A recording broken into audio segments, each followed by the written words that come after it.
ang ating mga malulupit na mga balita. Banta daw sa Senado. Baka benta sa Senado. Baka ibinenta nyo na yung Senado. Ibinenta nyo na kasi yung mga kaluluwa nyo, ibinenta nyo na sa mga magnanakaw Ibinenta nyo na sa mga kawatan, ibinenta nyo na sa mga adik, ibinenta nyo na sa mga kurakot. Tapos karamihan pa sa inyo, sangkot sa mga kukurakutan. Sa nakuha ni Senator Gatchalian ng impormasyon na may banta nga ba sa Senado? Jiggy, nakuha raw ni Senator Win Gatchalian yung impormasyon na yan kaugnay nga dyan sa banta sa seguridad sa Senado mula daw sa NBI. Tayo dyan. Nakuha sa NBI. Ko naman, sa pinakawalang reputasyon pa na ahensya ng gobyerno ngayon. Banta daw na pwedeng mangyari sa Senado. Ano nga yun, Win Gatchalian? Ito si Win Gatchalian, siguro mga 5 araw pa ito na napaaga-aga yung labas. Mongoloid to. Tangin nang yan. Kala mo taga Mongolia. Hindi, totoo. Tangin nang yan. Maniniwala ka basta-basta? Sa basta sabi-sabi lang? Classic Senate President to. Anak ng tinapay, ito problema natin kapag kagunggong yung inalalagay ninyo sa posisyon. Putangin nang yan. Pag may sinabi ka, maniniwala ka agad Magandang araw mga banateros. Ito na naman, nandito na naman ang inyong pinakapaboritong fake news peddler sa balat na YouTube Posty at your service. At kamusta naman ang inyong mga buhay-buhay? Kamusta naman ang inyong mga araw, mga bossing? Nako po, marami-rami tayong mga pag-uusapan ngayong araw na ito. At syempre, mag-follow po kayo sa ating Facebook page. Dalawang Facebook pages po yan, Boss Dada TV at ang Boss Dada TV. Dalawa, Boss Dada at saka Boss Dada TV. Ayan, syempre ating YouTube channel. Itong ating YouTube channel na Boss Dada TV. And of course, yung Boss Space Dada Space 2.0. Mag-subscribe po kayo dyan. Libre yan. Kung gusto nyo makapanood ng mga malulupit, humahagupit na mga content. Dito, yung mahaba sa Boss Dada TV, yung mahaba, ito naman sa Boss Dada 2.0, yung mga pampalipas oras nandiyan dyan. I-like, i-share ninyo, importante. Papaliwanag ba natin ulit kung bakit importante? Importante yan to counter the fake news. Kasi hindi ba pwedeng marami kaming fake news. Kailangan isa lang, kailangan ako lang. Yung fake news ng mainstream media, patayin natin yan. Kailangan natin nung fake news ni Boss Dada ang mamayani, kumalat sa social media. Kaya i-like, i-share ninyo, mag-subscribe kayo. Pagka nakaluwag-luwag kayo, pakulay na rin kayo. Maraming salamat kay Tita Beth dyan sa Switzerland. Tita Beth dyan sa Switzerland, maraming salamat sa iyong walang sawang tulong sa Banateros Kay Boss Dada, most especially salamat sa iyo. Yan yung nung kami nasa Switzerland. Nung kami nasa Switzerland, yan yung malupit na na tiyahin namin na nagpatuloy sa amin sa kanyang napakagandang tahanan diyan sa Switzerland. Mabuhay ka, salamat sa iyo. Salamat sa iyong tulong. At pasasakitin na naman natin ang mga ulo at ay balong-balunan puso, isip at kaluluwa ng lahat ng mga tanga, lahat ng mga bobo, inutil, walang silbi, ogag, ob-ob, mga gamunggo ang utak, mga engot, mga syunga-syunga, mga malalambot ang puso, mga malalambot ang tuhod, mga bashers natin, yung mga bait-baitan, banal-banalan na mga pari, na mga manyakis naman, at protektor ng mga kawatan sa Pilipinas, protektor pa ng mga NPA, mga kupal, animal, bisit, pabigat, walang silbi, switik, salot, putok sa buhay, hindot, palam, sintu, mga baliw, abnoy, sabog, batak, bag, adik, pusher, kawatan, kurakot, magnanakaw, membro ng kuratong baliling sa gobyerno, mga kidnapper sa pamahalaan, mga mandarambong, kurakot, mga mambubudol, sinungaling, mang-uumit, mga impakto, maligno, masasamang espiritu, mga kampon ng demonyo, Satanas, Judas, Barabas, Hestas. Kumusta naman mga bossing? Naku, marami-rami tayong pag-uusapan ngayon. At may kumakalat, may mga kumakalat na mga bali-balita ngayon. Ang dalawang klase yung mga kumakalat na balita. Yung isang balita, may kumakalat daw na threat dyan sa Senado. Pero may isang balita, napanood nyo ba yung reels ni Banat Bay? May mga pinapakita siyang mga picture, ganyan, picture. Kaya pakita niya mga picture-picture na ganyan. At doon sa mga pictures na pinapakita niya, may mga nagmi-meeting, may mga nag-gathering, merong sa site inspection. Oo, mukhang may magaganap na isang malaking pagtitipon ng isang relihiyosong organisasyon na alam kong sasamahan yan ng libo-libo, milyong-milyong mga kababayan natin, hindi lang kaanib ng kanilang simbahan, kundi iba't ibang simbahan, all walks of life. Kapag natuloy yan, pupunta ako dyan. Kung pupunta kayo, bahala kayo sa buhay nyo. Basta ako, pupunta ako dyan. Ang Banateros, sigurado magpa-participate dyan. Dahil ito ay isang ano daw yan, ano ba yun? Yung payapang pagtitipon upang magdasal para sa bayang Pilipinas. At syempre, hindi natin alam kung ano mangyayari after that dahil napaka-influential and powerful nitong simbahan na ito na kung sasamahan pa ng ibang mga religious organizations na mga influential at powerful din dito sa Pilipinas, ay sigurado ako pag sabay-sabay tayong nanalangin at sumigaw, hindi lang tayo pakikinggan ng may kapal, kundi pakikinggan din tayo ng mga makakapal. Sino yung mga makakapal? O yan yung mga magnanakaw sa gobyerno, kidnapper sa gobyerno, mga hayop, mga satanas sa Pilipinas. Ayan, sigurado ako, mayayanig yan sila. O at pag yan sila ay nayanig, nako baka ito na yung inaantay nating pagkakataon para magkaroon na ng kaayusan sa bayang Pilipinas. Palakpakan natin ang ating mga sarili. Oh, kaya magpa-participate ba kayo diyan? Oh, ito ay confirmed po ito. Confirmed po ito. Kaya ngayon, dahil nakumpirma ito, ay nako po, may mga lumalabas na chismis. Meron daw threat diyan sa Senado. Kaya yung mga senador nagpa-work from home sila. Work from home na naman, Gatchalian. Ikaw ba ang Senate President ng Work from Home Association? Walang hiya ka. Wala ka pa nagagawa sa Senado. Puro pinapauwi nyo ng pinapauwi yung mga empleyado ng Senado. Paano kayo may magagawa sa Senado kung puro kayo sa bahay nagtatrabaho?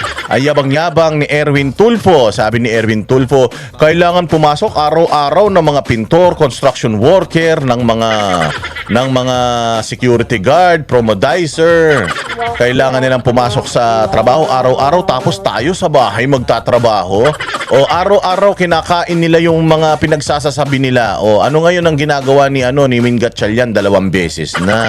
2 beses na pinatatrabaho niya sa bahay yung mga empleyado dahil meron daw threat. Anong threat yan? Baka mamaya yung threat na yan ay yung threat ng bagong Blue Ribbon Committee na gaganapin daw bukas. Nako, pag ginanap yan bukas mga kababayan, magulo na naman yan.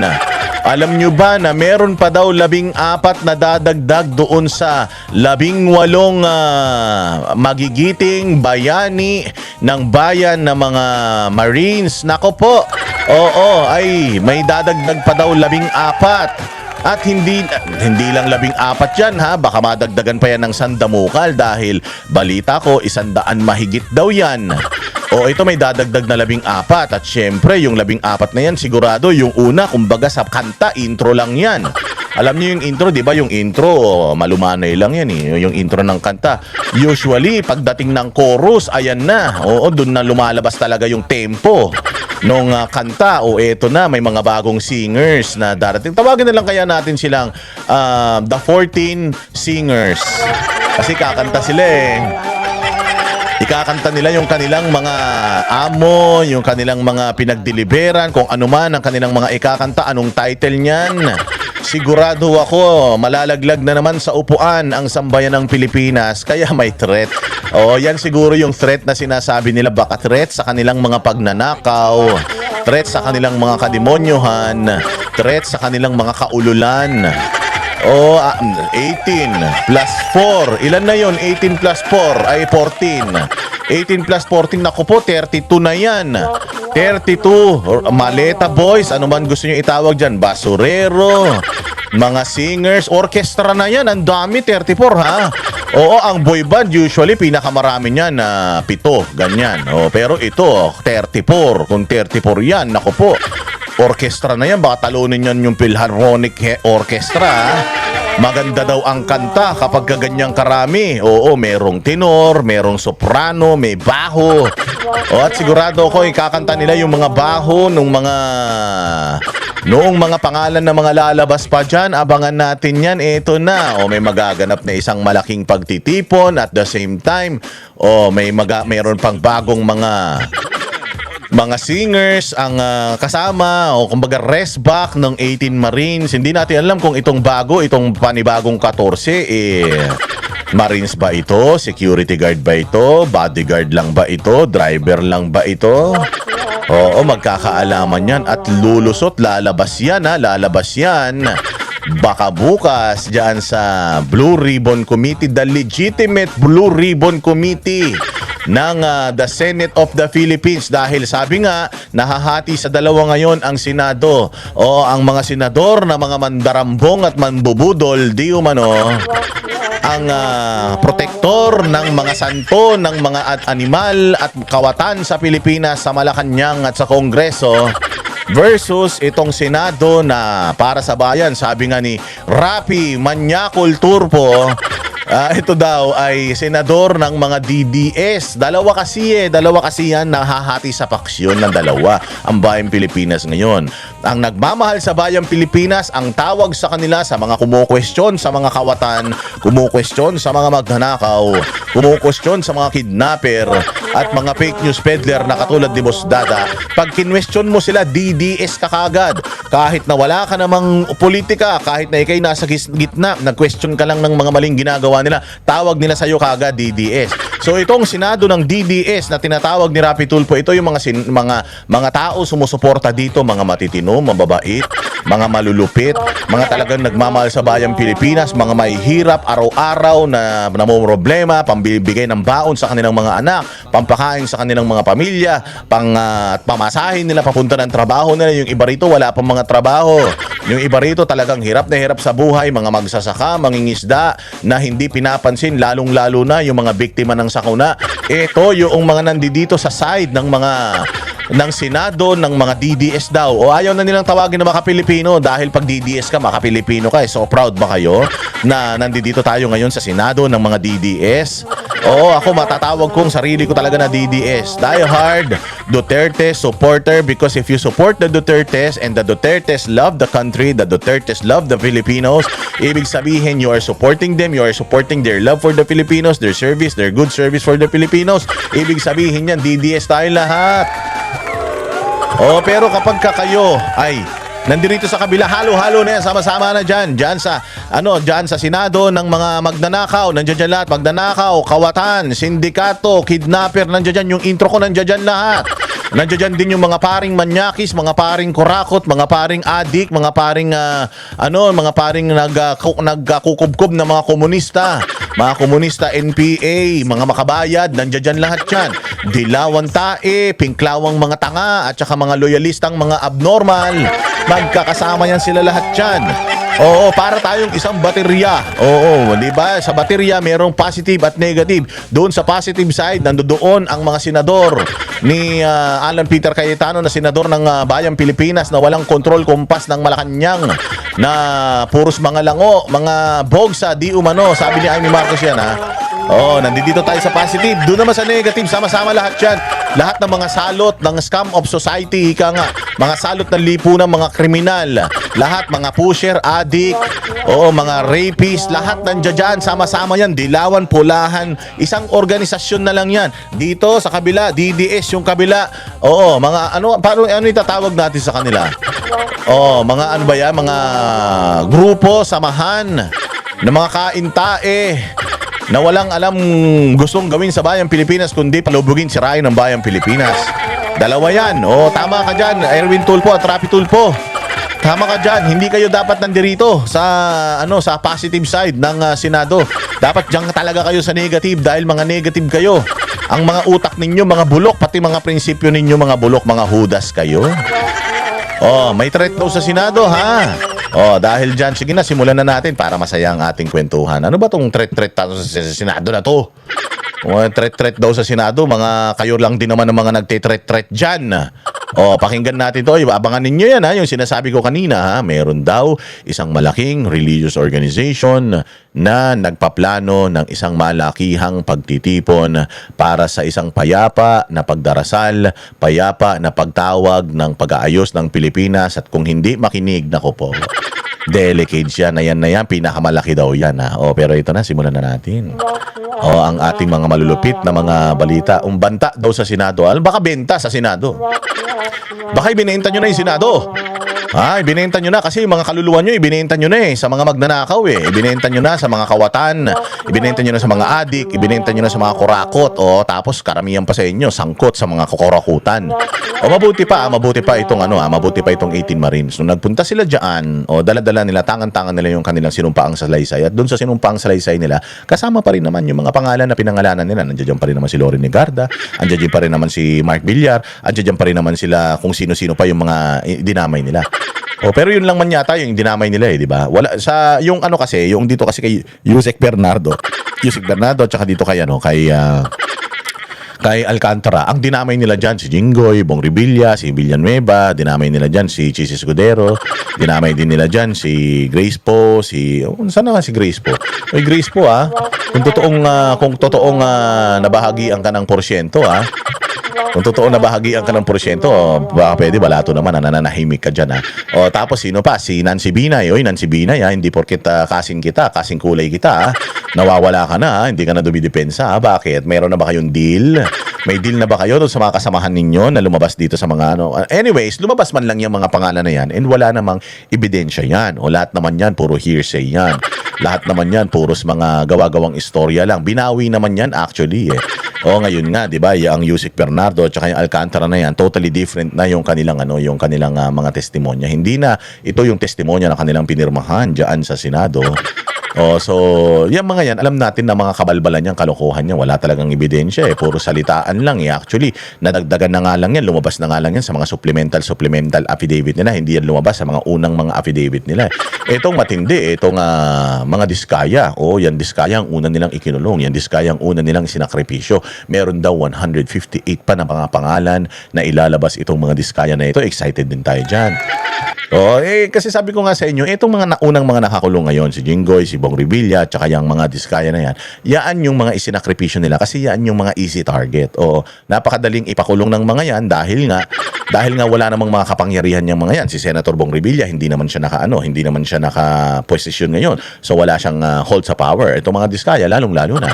Sila yung mga pinakamaraming corruption kumbaga na-facilitate na kickback na mga naibigay sa mga kliyente nila. Kaya ayan, nakakulong sila ngayon. Ito naman si Jinggoy Estrada, dahil naman sa politika, nakakulong na din ngayon. At hindi natin alam kung masusundan pa yan.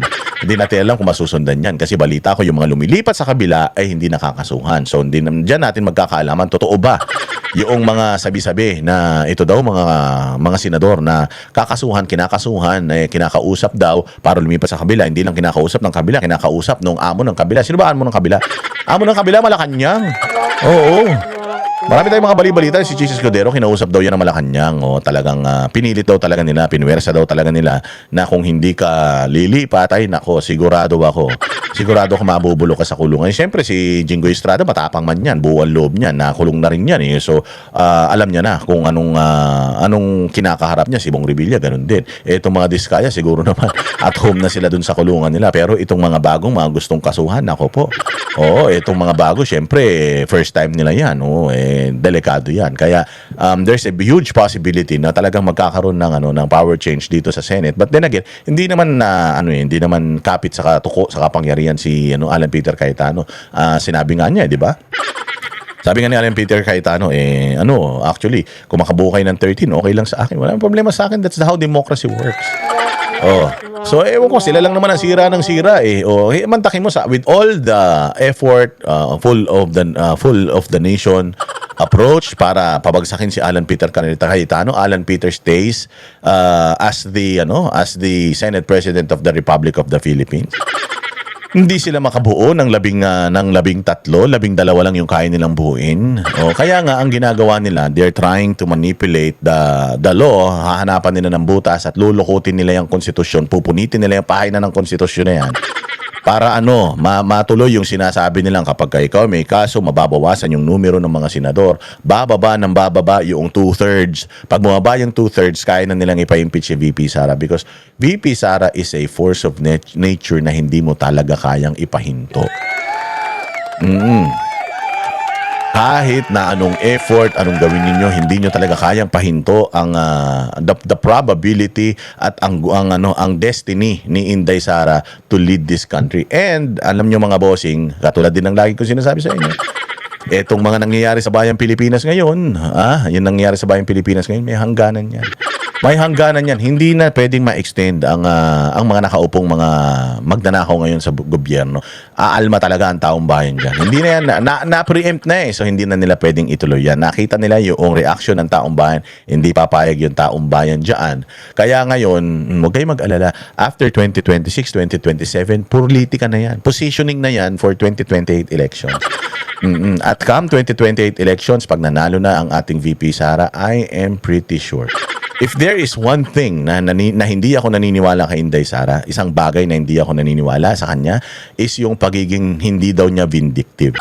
Si Inday Sara daw ay hindi vindictive, si Inday Sara daw ay magtatrabaho, at si Inday Sara daw ay mauubos ang aking time para habulin ang lahat ng mga yan. Kaya I will assign someone to go after these corrupt people. Itong mga sabi nga niya, hindi ako gaganti sa mga nanira sa amin, but definitely, wala pong sa mga yan na will go unpunished. Lahat yan, lahat ng may kasalanan pag nanakaw sa bayang Pilipinas, sigurado ko mananagot kayo kay Inday Sara.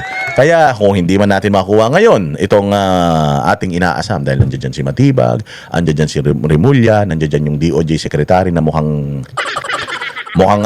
butiki. So lahat yan, mga bossing, itong mga ito, pagdating ng 2028, lagas yan.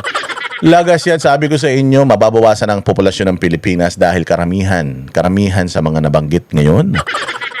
May sigurado, magsisipagtaguan yan sa ibang bansa, tataas ang numero ng mga Pilipino na nagsisik ng asylum sa iba't ibang mga bansa. Antayin niya, magre-reunion yan dyan sa abroad. Naantay natin, ilang taon na, 4 na taon, magli5 taon na si Bongbong. Wala naman nagawa matino sa bayang Pilipinas, kabubobo naman yan. Nagantay na nga tayo ng ganung katagal. Di pa ba natin nantayin yung matatapos itong 2026? Hindi ba kaya natin yan? Tayo mga Pilipino, kaya natin yan. We can survive lahat ng mga dilubyo sa Pilipinas. Lindol nga, bagyo, bulkan, lahat na survive natin. Ito pa kayang bagyo na dulot, lindol na dulot, dilubyo na lindol na dulot nitong administrasyon ni Bongbong. Kaya natin yan, di ba? Ito na, banta sa Senado. Diyos ko po, pakinggan natin itong banta sa Senado. Sabihin ba nila kung ano yung banta na yan? Pasok. Ibinunyag ni Senator Win Gatchalian ang umano'y banta sa seguridad ng Senado. Dahil dyan, pinag-work from home muna ni Gatchalian ang Senate employees mula bukas. Binunyag niya? Alin ang binunyag niya na naman? Paano siya ibinunyag? Sinabi lang niya, merong imminent threat sa Senado. What is the imminent threat? Ano yung imminent threat na yon? Pasasabugin ba yung Senado? Magbabara ba yung mga inidoro? Ganun? Lalagyan ba nila ng mga medyas? Yung inidoro, yung mga shower ba nila dyan? Yung mga gripo ba nila? Lalabas ba dyan? Apoy? Anong klaseng bantayan? Uulan ba ng pako dyan? Ano ba? Mayroon bang molotov ng mga tae dyan? Magkakaroon ba ng mga saksakan dyan? Anong saksakan? Saksakan ng tanga at saksakan ng pangit? Anong banta yun? Anong threat yun? Mamamatay ba yung mga senador? Mamamatay ba yung mga yung mga empleyado? Magkakadengue ba dyan? Meron bang outbreak ng dyan? Ng COVID-17? Hindi, COVID-11. Kasi yung mambubudol 11 yun eh. Ano ba? Anong threat yan? Dapat pag sinabi nyong may threat, dapat ilalabas nyo kung ano yung threat. Malalaman natin kung totoo. Baka mamaya yan, may lang dyan. Threat ng utot lang dyan ha.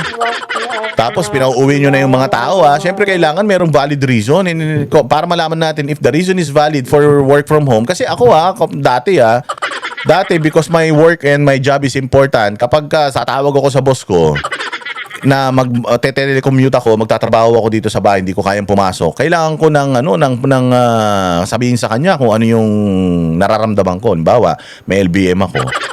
Dito na ako sa Cubeta nag-set up ng aking workstation dahil maya may lumalabas sa wet packs ko. Hindi ba magbibigay ka ng dahilan na katanggap-tanggap para payagang ka. Pasahod kayo ng taong bayan ayaw niyong pumayag na bumoto yung mga ayaw niyong pumayag na bumoto yung mga senador na habang sila ay nakakulong or nagtatago, pero yung mga tao ninyo gusto niyong sa bahay magtatrabaho, anong accomplishments niyo diyan? Walang hiya kayo. Anong threat ba yan? Hanggang Webes. Live mula sa TV5 Media Center, nangunguna sa balita si News 5 Senate Correspondent Man Los Baños. Mayan. Again na, work from home sila ngayon hanggang Webes. Bakit hanggang Webes? Bakit hanggang Webes? Kasi bali-balita. Kasi ang Senado, ang alam ko wala talaga silang pasok ng Friday. Usually hanggang Wednesday lang talaga sila. O Monday to Wednesday, Thursday, Friday, walang pasok yung mga yan. Sarap buhay, di ba? Takin mo yung mga ibabalik natin kay Erwin Tulfo yung pinagsasabi niya. Yung mga tao has to work 6 days a week. Minsan, basta sideline pa yan ng Sabado or ng Linggo para lang magkasya yung kanilang mapoprovide sa kanilang pamilya. Tapos ang Senado, walang hiya, hanggang Miyerkules lang ang trabaho. Saan ka naman? 'Di ba? Binabayaran mo, may mga sweldo, sa sarap ng buhay, mga air condition, tapos mga siga pa yung mga yan dahil ang mga ID niyan Senado eh. Oo, tapos hanggang Miyerkules lang yung trabaho nila. Nasaan ang hustisya dyan? Oh, but anyways, hanggang bukas daw ang work from home setup nila. Oh, hanggang bukas. Oh, hindi naman ang Senado Monday hanggang Friday bukas man 'yan. Pero yung mga staff ng mga senador, hanggang Miyerkules lang sila, di ba? Hayahay, magkano sweldo ng mga yan? At least mga 350,000 per month sweldo ng mga yan. O hanggang bukas, yung work from home. Bakit? Kasi nga bukas, baka malaki ang posibilidad magkaroon ng Senate Blue Ribbon Committee. Baka mamaya o baka ngayon sa mga oras na ito, ina-announce na nila yung Senate Blue Ribbon Committee bukas at meron daw. Baka yan nga yung threat na sinasabi nila. Unang threat is the Senate Blue Ribbon Committee will be held tomorrow, the second hearing ni Marcoleta. Actually, third na yan ni Marcoleta. O, tapos, meron pa daw darating na 14. Diyos mio. Oh, kanino galing yung balita na yan? Sa nakuha ni Senator Gatchalian ang impormasyon na may banta nga ba sa Senado? Jiggy, nakuha raw ni Senator Win Gatchalian yung impormasyon na yan kaugnay nga dyan sa banta sa seguridad sa Senado mula daw sa NBI. Tayo dyan. Nakuha sa NBI. Ko naman, sa pinakawalang reputasyon pa na ahensya ng gobyerno ngayon. Doon pa nakuha yung threat sa Senado. Imaginein mo nanggaling yung sinasabing threat sa Senado doon sa gumago sa Senado. Sino ba ang unang-unang nanggulo sa Senado sa history ng Senate ng Pilipinas post-martial law? Post-martial law, ibig sabihin, pagkatapos ng martial law, after that, how many years ago? O mga 50 anyos na ba yan? O basta, ilang taon na ang nakalipas after ng martial law, after ini-lockdown itong Senate na ito. O, ngayon lang ulit nangyari itong ganitong klaseng gulo. At ang pasimuno ng gulo na yan, NBI. NBI ang pasimuno ng gulo. Imaginein mo, sabi ni Pangulong Marcos, yung Pangulong Marcos, yung Pangulong Bobo Marcos. Oo, sabi niya, wala siyang utos na hulihin si Bato de la Rosa. Wala siyang sinasabi, hindi daw dapat hulihin si Bato de la Rosa. But the NBI nandoon sa araw na yun para habol-habulin si Senator Bato de la Rosa. So nagkagulo dyan, dala-dala pa nila si Tililing. May dala-dala pa silang may kuliling. Oo, Diyos ko po. Ayan nga, so nanggulo sila sa Senado. So sino ang nag-threaten sa Senado? NBI. Second day, anong nangyari? Second day, ang nangyari, full battle gear, nagpunta sila dyan. Kapag ikaw may full battle gear, naka-full battle gear ka, ibig sabihin, ready ka na mag-assault. Oo, and if you're gonna assault, let's say, for example, the Senate, if you're gonna assault the Senate because ready ka, naka full battle gear ka, naka bulletproof ka, tapos mahaba yung mga baril mo. So sino ang pagsisimulan ng threat? Ang pagsisimulan ng threat, syempre, yung may mga baril. Ang pagsisimulan ng threat, syempre, yung NBI dahil nandoon sila sa vicinity ngayon, nagbabantay kung ano ginagawa nila doon, nagkukumpuni ng pinto, nagbabantay ng mga painting, pero naka full battle gear sila. At nagkaroon pa ng putukan. Tapos, nagpaputok ang usaan na ganyan, tapos gumanti sila ng putok. So, sino ngayon ang nagtitreten o merong daladalang threat sa Senate? NBI. Tapos NBI ang magsasabi that Senate is under threat. That there's a threat sa Senate galing mismo sa NBI na chismoso o nung nagsisimula na yung hearing ng Blue Ribbon Committee. Anong sabi niya? Meron daw siyang impormasyon na si Mike Defensor nagbayad daw. Hindi naman pala totoo. Pucha, chismoso lang pala yan eh. O chismoso lang pala. Sinabi din niya, meron daw siyang impormasyon na ganito. Walang hiya ka. Anong klaseng mga impormasyon ang pumapasok sa iyo hanggang ngayon nga hindi nyo pa kayang mahuli si Senator Bato de la Rosa. Kailangan nyo pa ipasumpina yung asawa ni Senator Bato de la Rosa para lang tanungin kung nasan siya. Paano magkakaroon ng mga malulupit na intel gathering ito? Wala namang intel tong mga to. O walang intel. Imagine, kailangan mo pang tawagin yung asawa nung hinahanap nyo para lang ituro niya yung asawa niya. Ano ka, tanga? Walang hiya. Maniniwala siguro kung galing sa Armed Forces of the Philippines, galing sa PNP, galing sa intelligence community, merong threat sa Senate, pero galing kay Matibag. Ng talk mo naman Gagawa na lang kayo ng script, yung director na kukunin nyo, wala pang tatangkilik. Anong klaseng threat yan? Nung nakaraan meeting sila diyan, Blue Ribbon consultative meeting. Biglang lumapit, may approach. Lumapit si Matibag doon, tas nagbulong-bulong. Yun na daw yun. Tanginang yan, nagkaroon ng threat sa ganung kaikling pag-uusap. Para kang nakinig kay parang nakinig ka kay Giovanni Calvo. Kilala niyo si Giovanni Calvo, yung chismosong showbiz personality, bakla na wala na, paray na. Para kang nakinig dun. Diyos mio. Pucha, chismis yan pag galing sa NBI.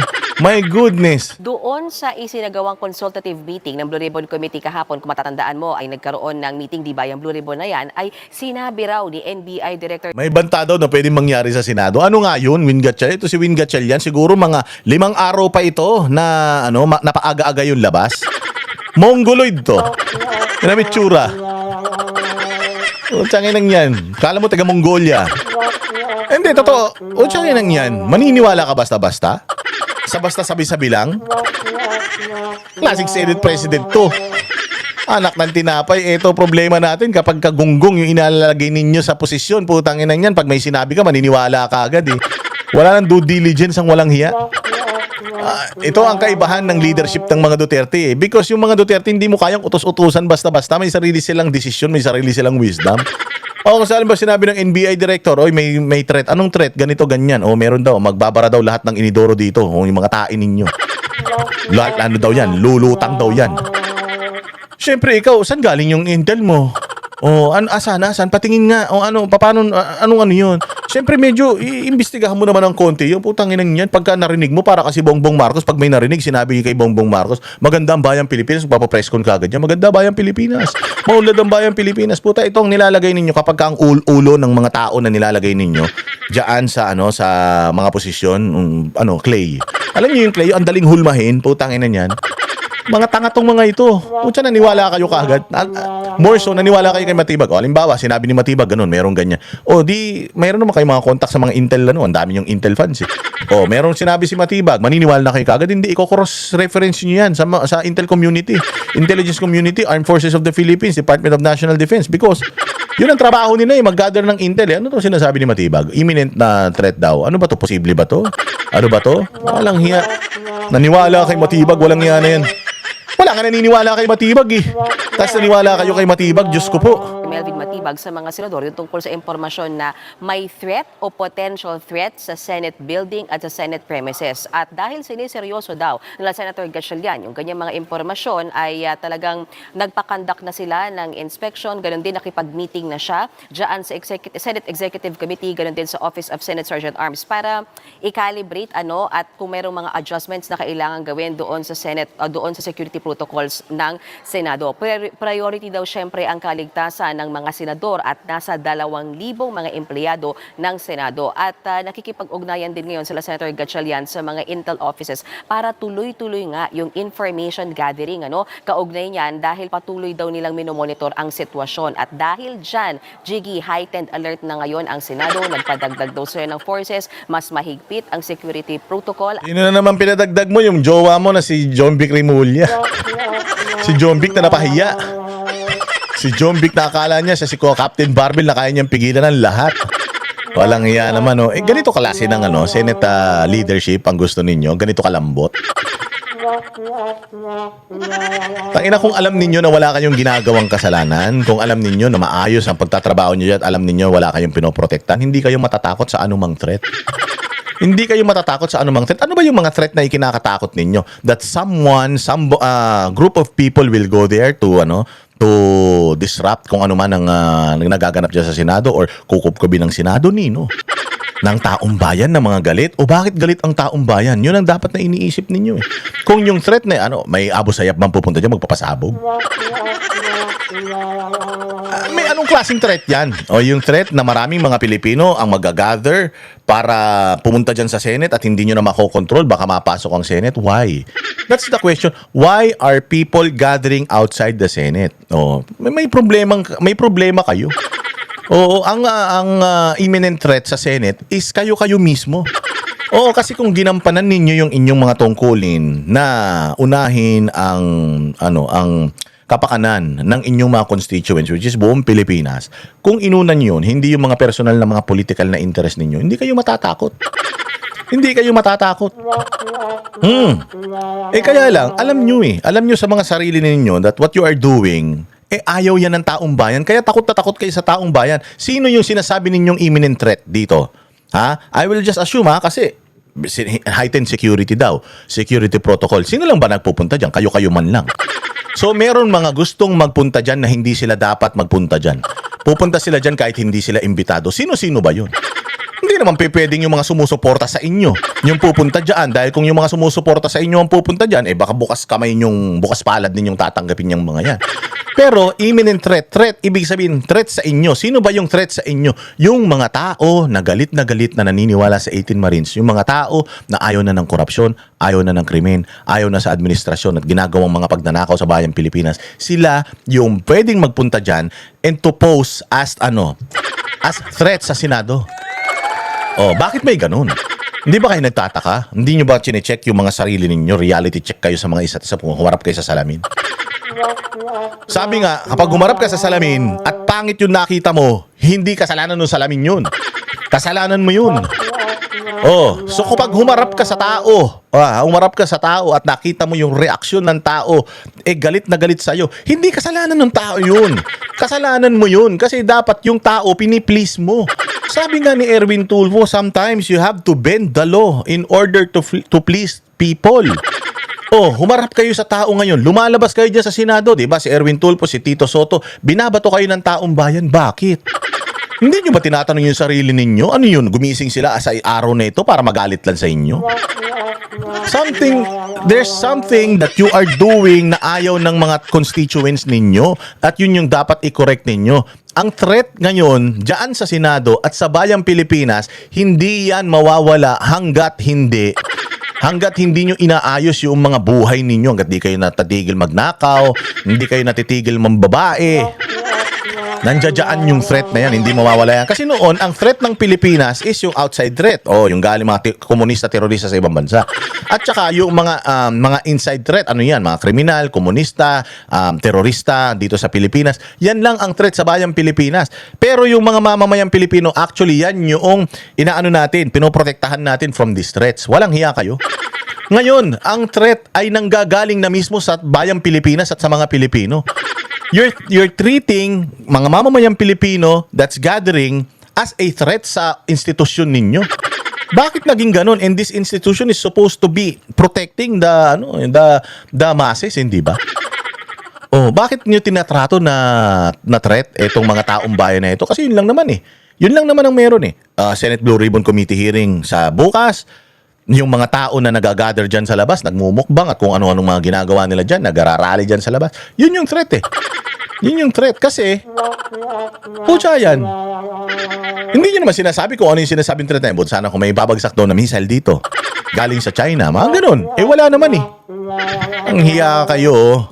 At simula nga bukas, Wednesday hanggang Thursday, June 9 hanggang 10, ay nagpalabas na ng memo sa Senator Gatchalian. June 9 and 10. Ibig sabihin hanggang bukas. Bukas is supposedly the Blue Ribbon Committee hearing. So wala na naman tao. So they're gonna sabotage again. Hindi kasi nila kayang mapigilan si Senate President Alan Peter Cayetano kasi constitutionally, siya ang inilagay dyan. Kahit ayaw nyo sa kanya, wala kayong magagawa. Parang si Bongbong Marcos. Ayaw ng tao kay Bongbong Marcos pero wala naman kaming nagagawa. Di ba na siya pa rin naman ang presidente ng Pilipinas, di ba?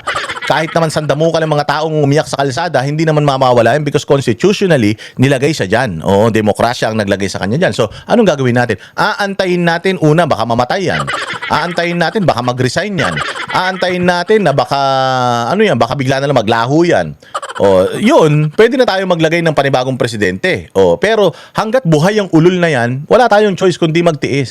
Ganon din kayo dapat kay Alan Peter Cayetano. Antayin ninyo, magkaroon kayo ng numero, maging 13 kayo, 14, 15, gusto nyo maging 20 pa kayo. Oo, matatanggal nyo siya sa posisyon. Galingan ninyo sa gigipit dito sa mga kasama ni Cayetano para lumipat sa inyo. Willing naman ibigay si Cayetano eh. Yung posisyon na yan eh. Basta daanin nyo lang sa legal. Hindi yung aagawin nyo ng ganun. 12 lang kayo. Tapos sasabihin ninyo, hindi na siya ang Senate President. Eh, hindi nyo naman siya natanggal. Hindi nyo naman siya natanggal as Senate President. Kailangan majority which is 13 eh. O, paulit-ulit na tayo dyan eh. So kung halimbawa 14, yung bumoto, natanggalin si Cayetano, alam nga naman, tumayo pa rin siya dyan. Siyempre nakakahiya naman na, di ba? Di siyempre bababa na yan siya. Tapos may kipagtrabaho na siya sa inyo. Ganun naman ang buhay dyan sa Senado eh. Walang hiya kayo, hindi kayo makapag-antay ng time ninyo eh. Inagaw ninyo kay Mig Zubiri, yung posisyon. Inagaw ninyo si Mig Zubiri, umiyak man lang yan, bakla yan eh. O, inagaw ninyo kay Chis Escudero. O, si Chis Escudero pa nagpanumpa kay Tito Soto. Tapos naagaw sa inyo, putsang ina, nagngangangaw-ngaw kayo. Walang hiya kayo. Sumunod kayo sa batas. Kami nga sumusunod sa batas. Kahit na gigil ng taong bayan kay Bongbong, pinababayaan nila ng dyan niya nagpa-party-party, naglalasing-lasing yung mga yan sa Malacanang. Wala kaming magawa eh, because yun yung batas eh. Pero pag namatay yan, si Bongbong, alam nga naman putang ina, kahit bangkay na siya, presidente pa rin siya. Siyempre, sabi ng batas, papalit na sa kanya yung kanyang constituted na vice president. Wala na kayong magagawa ron. Ganon din yun. Tinitiis nga namin yung paghihirap eh. Kahit natatanga-tanga yung presidente natin eh. Kasi ito, ilang araw lang yung aantayin ninyo. Para si Alan Peter Cayetano, baka sakali may madagdagan pa kayo at mapatanggal nyo si Alan Peter Cayetano. Buti nga sana kung pwede kaming magbotohan ulit eh. Pwede bang ulitin natin yung botohan para ipatanggal si Bongbong Marcos? Baka kung pwedeng gawin yan, katulad dyan sa Senado, maniwala kayo, baka wala pa isang taon, wala na sa posisyon yan si Bongbong. Hindi ba? Utang lang, swerte-swerte nyo nga dyan eh. Kaya nyo magpalit-palit ng leader eh. Dito sa Pilipinas, kailangan namin at antayin mamatay o kaya 6 na taon na magsilbi ang ulol na yan eh. Napatupad na muna ang work from home arrangement para nga sa Senate Secretariat at sa mga Senate employees at ang tanging papasukin ay yung Office of Senate Sergeant at Arms. Maging kaming mga miyembro ng media, hindi na muna pwede pumasok ng Senado simula bukas hanggang Huwebes. Imagine, walang media, walang mga tao. So kung magkaroon ng hearing bukas, anong gagawin? Walang magko-cover. Baka mamaya niyan, utal-utal na naman yung live feed dahil patay-patay na naman yung mga internet dyan. Di ba nung nakaraan, nakita nyo yung Blue Ribbon Committee hearing nila Marcoleta, putang ina yan, nahuhuli yung bibig.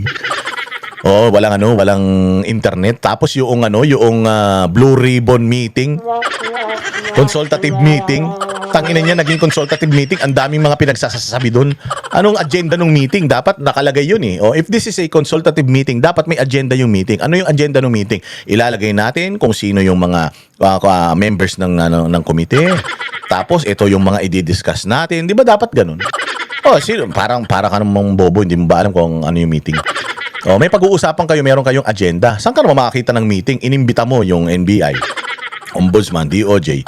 Tapos, pinagtatanong mo sila sa mga bagay-bagay. Tapos, doon sa meeting na yun, siniraan yung mga ipapatawag ninyo na mga resource person. Tanginan yan, hindi na meeting yun. Press conference na yun. Walang hiya kayo. Puros kayo kabalbalan talaga eh. Putang ina, ginagawa nyo tanga yung mga Pilipino. Mas tanga kayo eh. Kaya ngayon, takot na takot kayo. Bukas, magkakaroon ng hearing. So, walang tao. Huwag kayong magalala. Pupunta mga vlogger dyan. Kami na magko-cover at sigurado ako mas malaki ang reach namin kaysa dyan sa mga mainstream media, mga bulok na yan. Nakita nyo nga, nag-Facebook Live si Senator Robin Padilla kasama yung 18 Marines eh. Di ba? Mas marami pa nanonood sa kanya kaysa dyan sa kabalbalan ng mga meeting ninyo. Ibig sabihin, ayos sa inyo ng tao.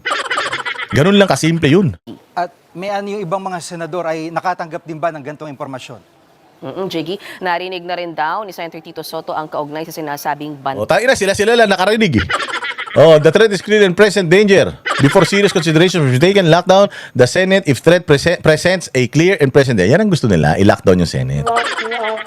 Hanggang si Cayetano ang Senate President, mga bossing, ila-lockdown nila yung Senate na yan para hindi makapag-function si Alan Peter Cayetano. So, totoo ba yung sinasabi ni Alan Peter Cayetano na since day one, they've been trying to put me down. They've been trying to oust me since day one. O ito, pag nilockdown nila yung Senate, makakapag-function pa ba si Alan Peter Cayetano? Siyempre hindi na. O pag nilockdown nila yung Senate, makakapag-function pa ba yung Blue Ribbon Committee hearing ni Marcoleta? Siyempre hindi na. Bakit? Ba't nila pinipigilan yun? Sabi ko nga sa inyo, ano ba talaga ang pinipigilan nila? Is it the impeachment of VP Sara? Because yung impeachment ni VP Sara, mayroon ng calendar date yan.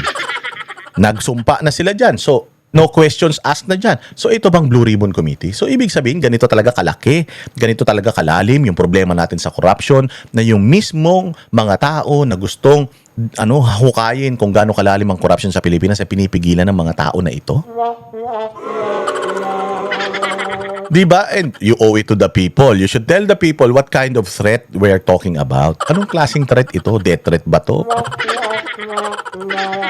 Ang inang yan. Tapos sila lang ang nakakaalam. Siya, yung mambubudol itbulaga group Senate lang ang nakakaalam. Yung ibang mga senador naman, hindi naman nila alam. Sa seguridad sa Senado, posible daw na i-consider yung lockdown ng Senado kung malinaw at delikado talaga yung security threat na yan. Habang si Senator Ping Lacson naman sinasabing hindi lang banta sa Senado ang narinig niya. May Ay na lahat, puro chismoso eh. Sketchy and raw. The level of frustration within the armed services has reached up to battalion and regional level. So, ibig sabihin, mga sundalo ang susugod dyan sa Senado, ganon? Though still sketchy and raw, the level of frustration within the armed services has reached up to battalion and regional level. So, ibig sabihin, nagrereklamo na yung mga militar. So, inaamin nyo na nagrereklamo na yung mga militar. So, kung nagrereklamo na yung mga militar, sino bang administrasyon ngayon? So, nagrereklamo na sila sa administrasyon na ngayon, ganon? Juicy, ha? Talagang matindi ito si Bekla, ha?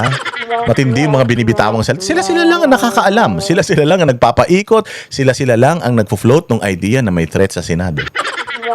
Masyon din daw siya ng pagkadismaya sa hanay ng sandatahang lakas ng ating bansa. At base sa intel niya ay lumalakas daw nga talaga yung frustration na yan mula sa hanay ng EFP. Babala ni Senator Lacson, posibleng magamit yan doon sa mga mang-aabuso niyang pagkagalit na yan at pagkadismaya na yan. Mga gusto. Noon pa yan. Noon pa galit ang mga uniformed personnel natin. And actually, ito ang pinaka-kabastusan kasi dito eh. Yung ikaw, Erwin Tulfo ka lang. Ikaw, Rapi Tulfo ka lang na putang ina. Wala ka naman nagawa sa bayan eh. Wala ka naman nagawa. Yung mga sinasabi mong natulungan mo dyan sa mga programa mo, lahat naman yan eh. Ikaw ba tumulong dyan? Mga sponsors naman ang tumulong dyan eh. Production kayo eh. May budget yung inyong production eh. Hindi ba? Ang tumutulong sa mga yan, galing doon sa mga producers ninyo. Yung mga funders ng mga ng mga shows ninyo. At yung mga shows ninyo, ang target talaga niyan is to gain views para kumita ng pera. At mas madami pa ang mag-invest sa inyong programa. Galing ba sa bulsa mo yung itinutulong mo sa mga yan? Galing yan sa mga program sponsors ninyo. At isa pa, mas malaki yung kinita ninyo sa buhay nung mga sinasabi ninyong tinulungan ninyo kesa sa itinulong nyo sa kanila. Baka pagka bumalik yung mga tinulungan ninyo, nakita nila, oy sir, 300 million views na yung episode natin ah. Yung nagmamakaawa ako sa misis ko, napatawarin niya ako sa pambababae ko. Sir, 5,000 lang binigay mo sa akin ah. Baka naman pwede, makahati man lang dyan. Total, mukha ko yun nandiyan dyan. Tapos habang panahon na nagpe-play yan sa tuwing gusto mong i-play yan. Baka naman, tapos na yung kwento ng buhay namin. Naghiwalay na kami mag-asawa ng tuluyan. Putangin na yung istorya namin nandiyan dyan pa rin. Pinakikinabangan nyo pa rin hanggang ngayon. Baka naman. Pannegosyo lang. Di ba? Kasi yayabang mo na, ano na ba nagawa ng mga Duterte sa bayang Pilipinas? Puta, madami. Madami, Erwin Tulfo. At alam nyo ba, pumunta kayo sa Davao. Tangin nang yan. Isang distrito lang, hinahawakan ng anak mo. Puta, napakayabang ninyo. Puntahan yung distrito ng anak mo kung kumikintab ba yung mga kalsada dyan. Hindi naman. Pumunta kayo ng Davao para malaman. Pumunta ka, Erwin Tulfo, Rapi Tulfo, sa barangay ni sa barangay, sa distrito ni Pulong Duterte. Tingnan mo kung gaano kaganda yung distrito. Tangina niyan, baka mas malawak pa sa airport yung mga kalsada dyan. Pakyo kayo. Tingnan ninyo. Anong nagawa ng mga Duterte? Anong nagawa ni Pulong? Marami. Ang tanong, ikaw, anong nagawa mo? Kaya ka lang naman tumutulong kasi maraming lumalapit sa'yo na umaasa ng ano mo. Pag ikaw nagbigay ka ng 1,000, tulong na yan. Binibilang mo na yan.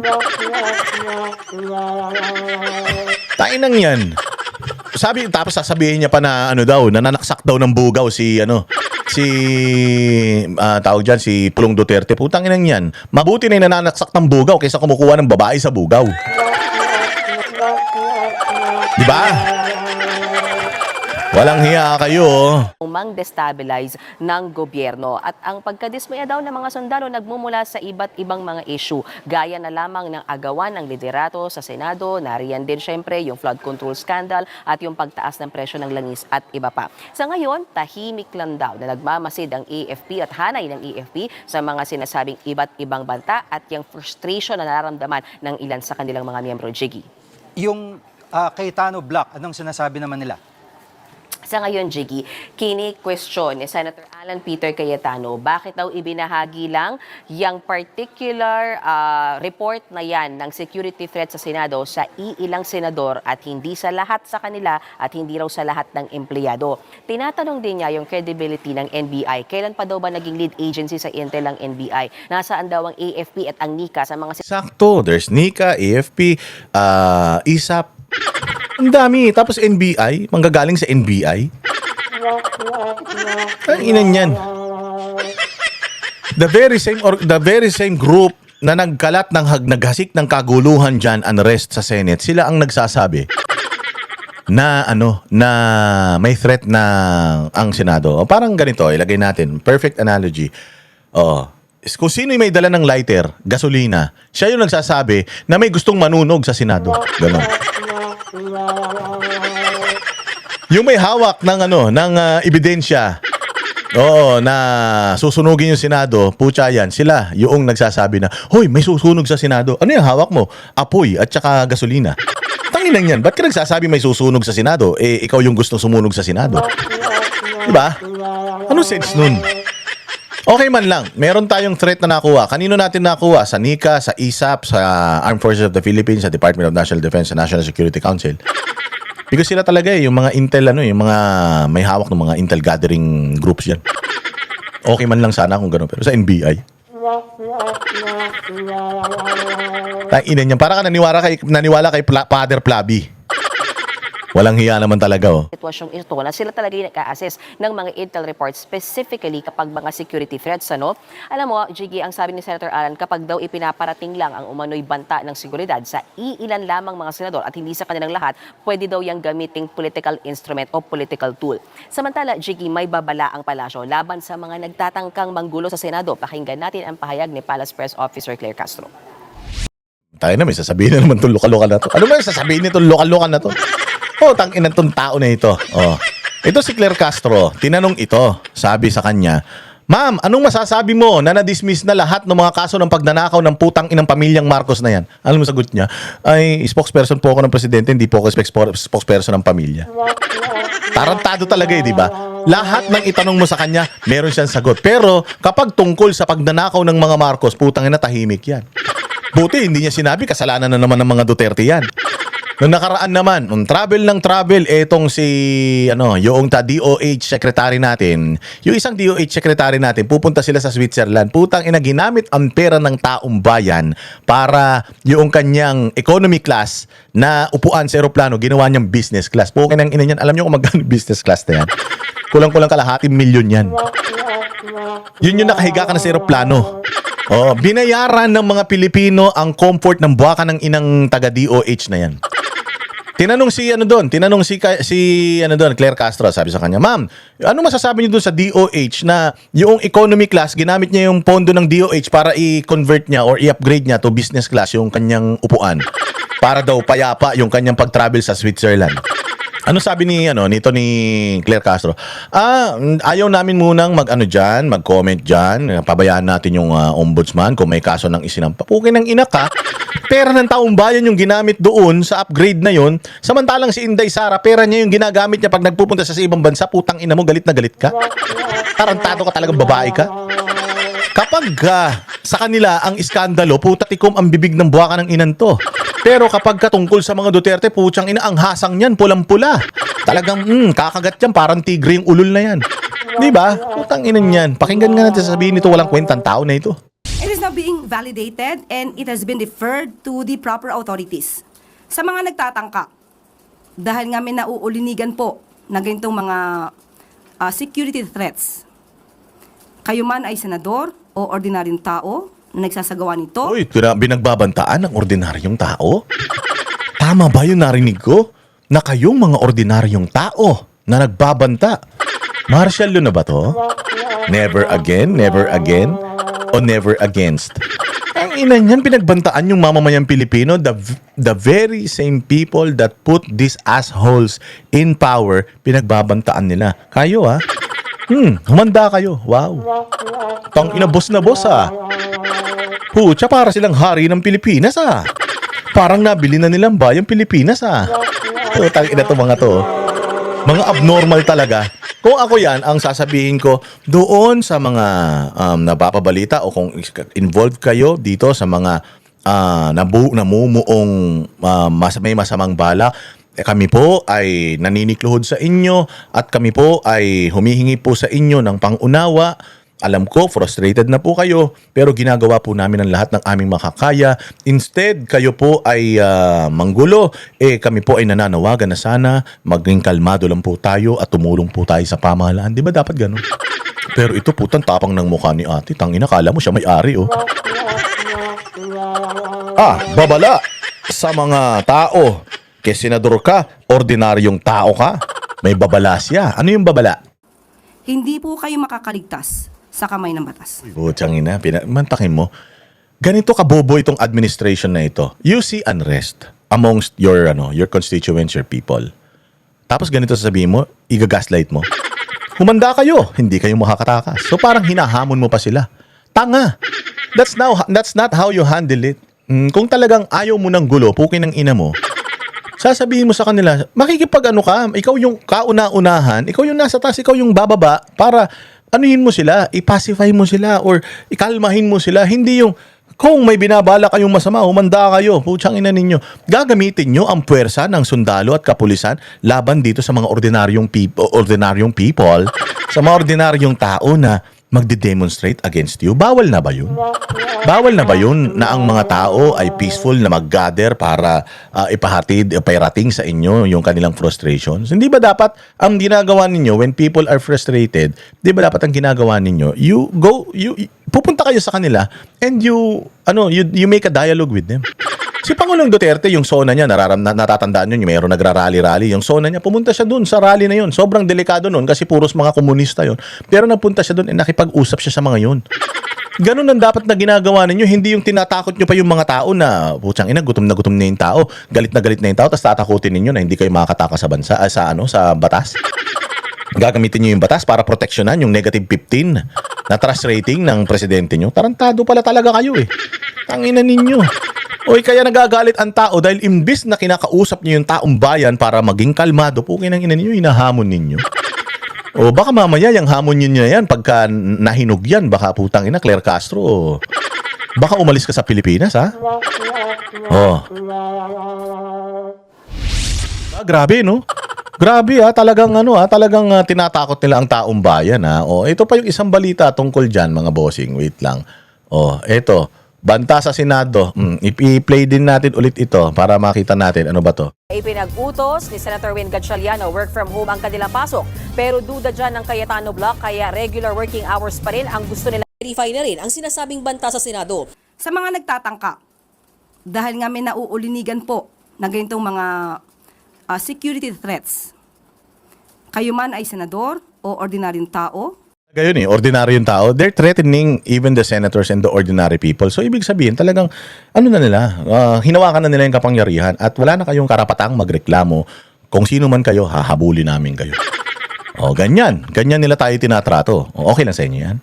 Okay lang sa iyo yan? Ordinaryong tao ka? Araw-araw, lumalaban ka ng patas, tapos putang ina, instead, tulungan ka ng mga buwaka ng ina nito. Tinatakot ka pa? Okay lang yon. Na nagsasagawa nito, hindi po kayo makakaligtas sa kamay ng batas. Pero ang malinaw ayon sa palasyo, isa lang ang kikilalanin nilang utos sa Senado. Sa mata po ng Malacanang, sa mata po ng ehekutibo, wala po tayo matatawag na constitutional crisis. Maliwanag po ang sinabi.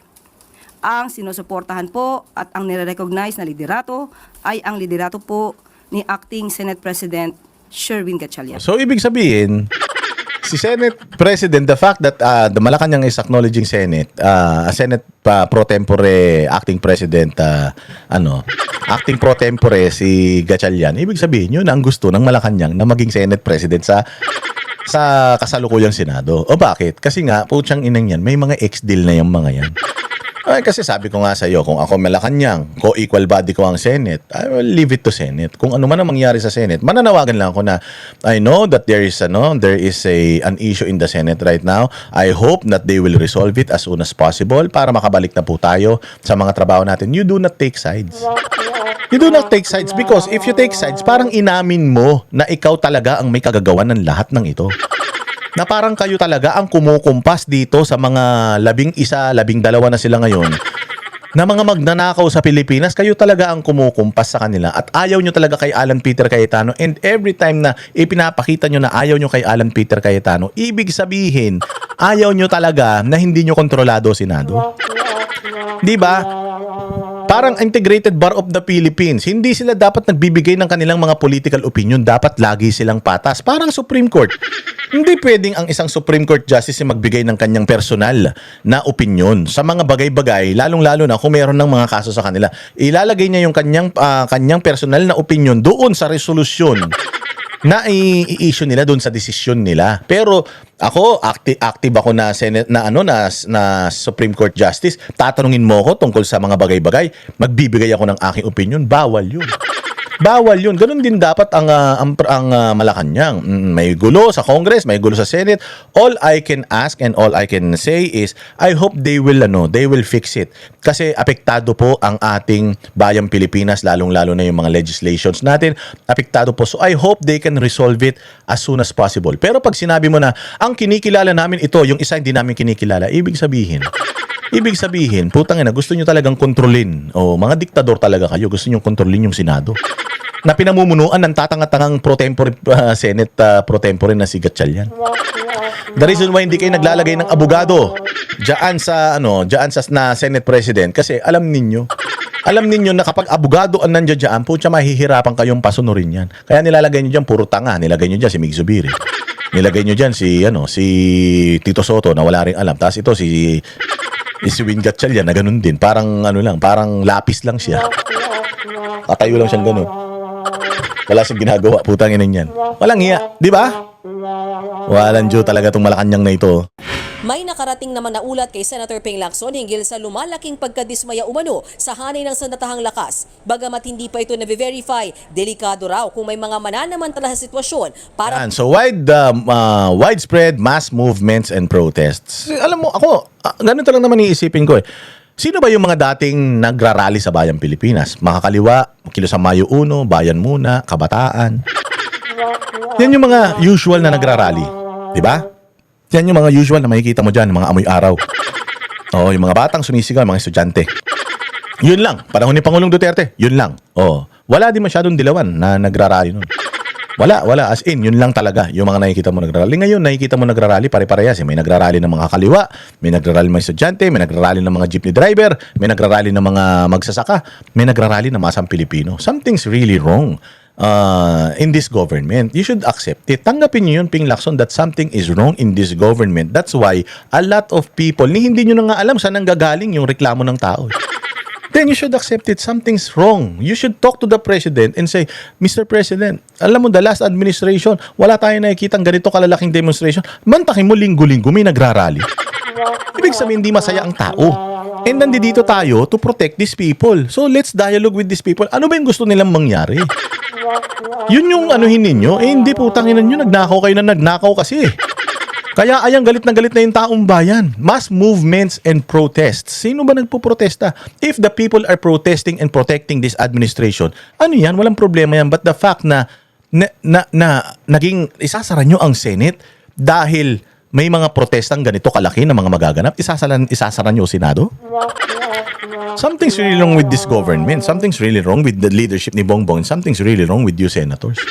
Kaya takot na takot kayo because ngayon lang naman nangyari yan. Hindi naman under threat ang Senate. Bukas naman ang pinto ng Senate lagi sa lahat ng tao. Pero bakit ngayon? Gusto nyo pang i-lockdown. So umamin kayo. Something's happening. Something bad is brewing because you're not doing your job. Hindi nyo ginagawa yung mga pinangako nyo o pinoprotektahan ninyo yung mga nagnakaw sa bayang Pilipinas. Hindi nyo na mapipigilan yan. At kung hindi nyo kayang pigilan nito, putang ina yung representante nitong mga galit na tao na to na si Inday Sara o kung sino man sa mga Duterte, hindi nyo mapipigilan. By 2028, putang ina ninyo, maniwala kayo, patay kayo lahat talaga. Hindi kayo mamamatay, hindi kayo malalagutan ng hininga, hindi gano'n. Yari kayo. Oo. Palalain ng hindi pagkakasundo at galit ng publiko. Sa kabila niyan, muling nanindigan ng AFP na hindi sila makikisawsaw sa politika. Hindi naman po kami bulag o hindi rin kami bingi. We know what is happening. Pero hindi naman po namin mandato na makialam sa politika. Ayun, yun ang tamang sagot. O, ganun sa may matalino ka. Si Browner, kahit papano, di ba? Matali-talino pa. Hindi kami dapat nakikihalo-halubilo sa ganyan. Hindi kami dapat ganito ganyan. Kahit ka-plastikan, at least man lang tama yung sinasabi niya. Sinasabi ni Claire Castro, puta, maling-mali eh. Umanda kayo, senador ka man, ordinaryong tao ka, yari kayo. Hindi pwedeng ganun. You do not threat people. O na, lalong-lalo na these people na nagbibigay sa inyo ng sweldo. Hindi dapat tinatakot mga yan. Sa gitna naman ng tensyon sa Senado, naispatan si Senator Alan Peter Cayetano kausap si First Lady Liza Araneta Marcos sa selebrasyon ng Philippines-China Diplomatic Relations sa Pasay kahapon. Pero giit ng palasyo, Hindi po natin katabi sa First Lady, hindi po natin alam kung ano kanila panag-usapan, but definitely sa pagiging mabait po ng ating unang ginang, normally it's just Bait, kung mabait yung unang gilang, kinuha na yan ni Lord. Pero the fact na tumanda yan ng ganyan, puta, hindi mabait yan. Oh, di ba? Sabi nga, good boy. Ang bait mo naman, sana kunin ka na ni Lord. Kung mabait yan, kinuha na ni Lord yan. O kaya lang, ayaw nga ni Lord yan. Kaya nga kahit na inaabuso niya yung sarili niya, hindi niya kinukuha yan eh. Baka sakali, kahit nga si Satanas, hindi kukunin yan eh. O kasi pag kinuha ni Satanas yan, putyang ina, baka matanggal siya sa kanyang posisyon. Baka agawin ng mga Marcos yung posisyon niya. Sobrang bait ba Sobrang bait ba ni First Lady? friendly talks na, kamustahan? Okay, alamin natin. Alamin natin ang pulso ng mamamayang Pilipino, ha? Alamin natin yung pulso ng mamamayang Pilipino kung hindi, dito pala muna. Dito galing yung kanilang threat. Dito daw galing yung threat sa pamahalaan. Sige, pasok. Tingnan nga natin kung gaano ka-credible itong na ito. Bine-verify ngayon ng NBI ang mga report na namataan umano si Senator Ronald Bato de la Rosa na sakay ng isang yate. NBI bini-verify na namataan si Bato sa isang yate. Bini-verify pa lang nila pero ibinalita nyo na. Yan ba ang credible na mapanggagalingan ng impormasyon? Ang impormasyon, once you have it, hindi mo muna yan ilalabas. You will confirm it first. Kapag sure ka na, saka mo ngayon ilalabas yan. Saan? Sa proper authority para yung information mo magamit. Di ba? O para maging kapaki-pakinabang yung information. Mantakin mo, meron kang information, inilabas mo agad sa mainstream media. Tapos yung mainstream media, ibinalita na kagad. Anong mo nun? Anong purpose mo? Anong purpose mo? Bakit ilalabas mo kagad yung unverified report or unverified intel about something? Ibig sabihin, wala ka talagang intel. You just need clout. Kailangan mo lang sumikat, magpasikat. Gusto mo lang laging nababanggit yung pangalan mo. Hindi ko alam kung ano makukuha mo dun. Kahit barangay tanod, hindi ka kukunin ng kahit anong barangay. Matibag. Siguro, baka pag nag-retire na yung asawa mo, baka pwede kang pumalit na congresswoman dyan sa kanyang Baluarte, distrito dyan sa Laguna. Pero yung national position, yun ba ang hinahanap mo? Yung ba yung wish mo? Magkaroon ka na maging senador ka rin barang araw? Malabo. Ang dami ng pangit na senador, wag ka nang dumagdag. Walang iya naman, Di ba? Unverified information, sinabi niya na sa media. So ano mangyayari sa information na to? Kung ako si Bato de la Rosa, nakita ako sa yate, hindi na ako sasakay sa yate. sakay na lang ako sa kabayo. Nang tinapay naman talaga. O, tas ito pa, nakita daw si Bato sa yate. Gusto nyo arestuin si Bato, nakita nyo sa yate, ba't di nyo pa inaresto? Ganito ka hina ang utak nito. Tapos maniniwala kayo, anak ng tinapay. Kasi sa mga nakuhang impormasyon ng NBI, papunta raw sa isang hindi tinukoy na probinsya si Bato ng namataan. Ina, nakita daw si Bato, nakasakay sa yate, papunta sa lugar kung saan hindi nila alam. Putsang inang yan. Nakita nyo na nakasakay sa yate, ba't hindi nyo pinigilan yung yate? Habol kayo ng habol sa Senado, nung nakita nyo, pinabayaan nyo naman umalis. Ang inang yan, wala na ito, puros kabalbalan na lang ito. Gusto na lang nito ni Matibag na magpasikat at sumikat. O siya na ang pinakasikat na NBI director sa buong mundo kung gusto mo. 3 linggo lang nakakalipas mula ng pumuslit sa Senado, si De La Rosa noong May 14. Pinaaresto siya sa bisa ng arrest warrant mula sa ICC bilang isa sa co-perpetrator si dating Pangulong Rodrigo Duterte sa kasong Crimes Against Humanity. Sabi naman ni NBI Director Melvin Matibag, susulatan nila ang misis ni Bato. Ito ay para linawin ng kanyang social media post sa sinama. Susulatan daw nila yung misis ni Bato. Kaya na dyan galing ang intel ninyo susulat sa asawa ng hinahabol nila para humingi ng tulong. Inang yan kabobohan eh. Pagkala raw ng mister ang barilan sa Senado para makatakas. Well, we are sending her a letter instead na isabihin na siya. Sulatan namin siya. Na-kuryente kasi kayo, sabi ng mga abogado, hindi nyo pwedeng i-compel. Hindi nyo pwedeng pilitin yung asawa dahil may batas pinagbabawal yan. O, siyang ina yan. Ngayon, papadala nila ng sulat. O, anong gagawin ninyo? Pag hindi niya pinansin yung sulat na pinadala nyo, magagalit ka, ipaparesto mo. Tinapay ito si Kuhulo. To explain. Kasi ang Hindi nyo naman masyado ilapit yung camera. Putsang ina, kitang-kita naman yung mga... Kitang-kita naman yung mga hindi dapat makita eh. gusto naming malaman naman dun is yung kung nagpadala ba talaga siya ng mensahe kay Senate President Alan Peter Cayetano at yun yung binasa mismo ni Senator Alan Peter Cayetano. Kaya na, sinabi na nga ni Alan Peter Cayetano eh, na nagpadala ng sulat sa kanya eh. Binasa pa nga eh. Di si Alan Peter Cayetano questionin mo. Ba't yung asawa ang questionin mo? O eh, siyempre sasabihin nun, nagpadala ako. Ano naman? Nag-apologize ako. O anong krimen dun? Sinabi doon yung term na escape eh. Tapos yung shooting. Ko po. Yan, dyan galing yung yung impormasyon. Kutsang inang yan. Papayag kayo nun. Galing sa basurahan. Hayop talaga naman. O, tingnan natin yung pulso ng taong bayan patungkol dito sa Senado. O, usually, kapag kumuha ng pulso itong SMNI, patas yan. O, at saka kukuha sila talaga doon sa mga pinakamahirap, yung halos wala ng panahon para manood ng mga balita, yung halos mabali na yung mga buto sa likod, kakatrabaho. Doon sila kukuha ng impormasyon. Itong tanungan na ito, patungkol sa Senado, papayag ba sila na palitan si Alan Peter Cayetano o kanino sila? Kay Alan Peter Cayetano o dito ba kay Gatchalian? O pakinggan natin yung mga pulso ng taong bayan. Ang bayan, kaugnay nga po kung paborga ba sila napalitan ang Senate President na si Senador Alan Peter Cayetano. At anong mga rason nila? Narito ang pulso ng bayan. Hindi po kasi siyempre siya po yung totoong Senate President sa Senado eh. Talagang siya po yung binoto ng... Ito pedicab driver. E-bike nga ang gamit ngayon. Hindi na pinapadyakan. Sosyal. Pedicab driver yan. Pero alam niya nangyayari sa bayang Pilipinas. 24 na, di ba 24 sila. Tapos siya yung binoto ng 13 na Senado. Siya yung nanalo totoo talaga.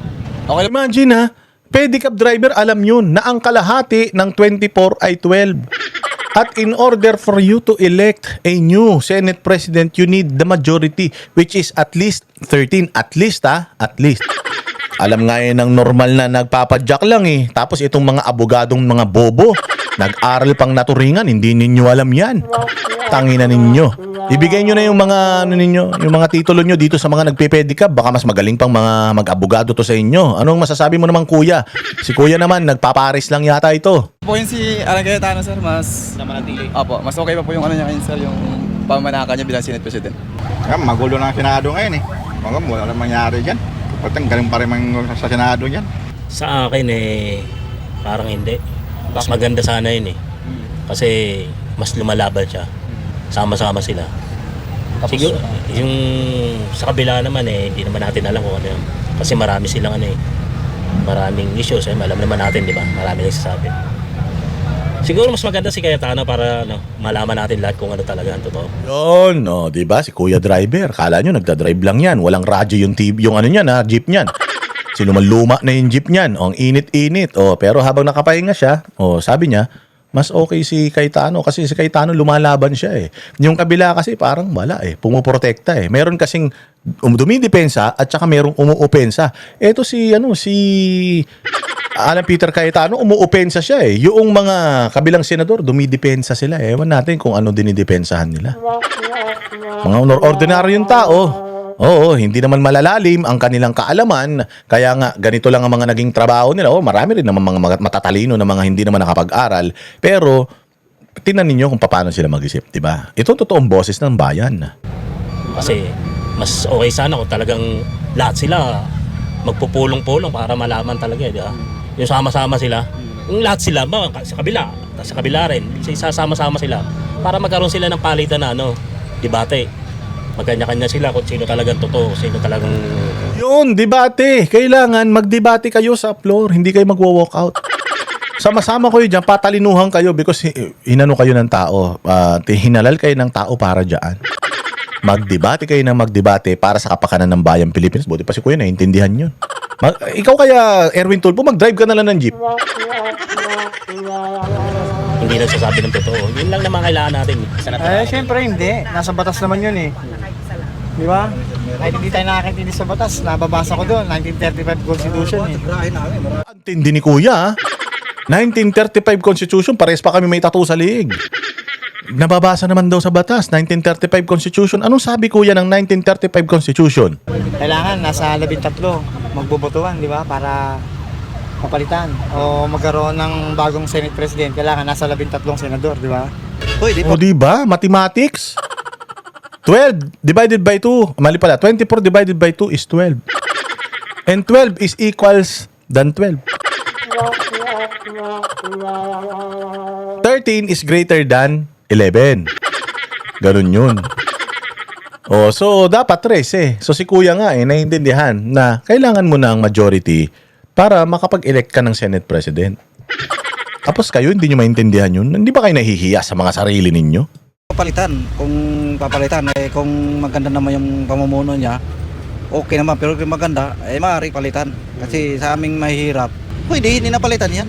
Basta, inaano natin yung magandang sitwasyon na magustuhan ng taong bayan, na ganyan ang kalakaran niya, walang problema yun, ganun. Pero, yung sila nagkagulo-gulo na sa loob ng Senado, ewan ko kung ano ang pinag-awayan nila dyan.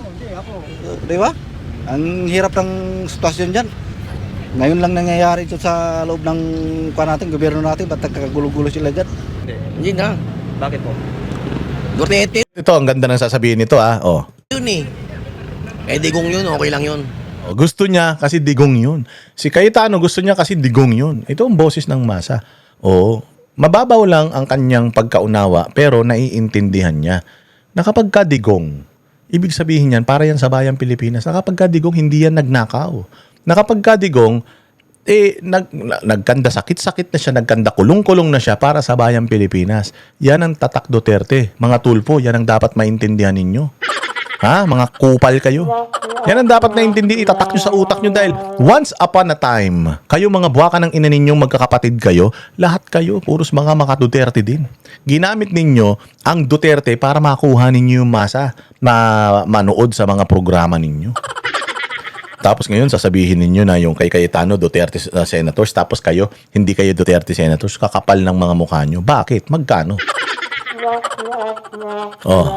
Galing nito ni Kuya. Maganda nga siya na yun doon sa Senate para may kontrabida sa kanila eh.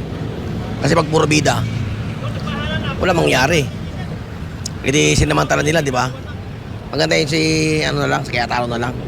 Galing, di ba? Para may kontrabida. Kasi kailangan talaga ng check and balances. Hindi pwedeng nagkakaisa sila eh. Nagkakaisa sila para sa bayang Pilipinas, yes. Pero hindi pwede na walang check and balances, na walang hihindi. Kailangan talaga ng debate.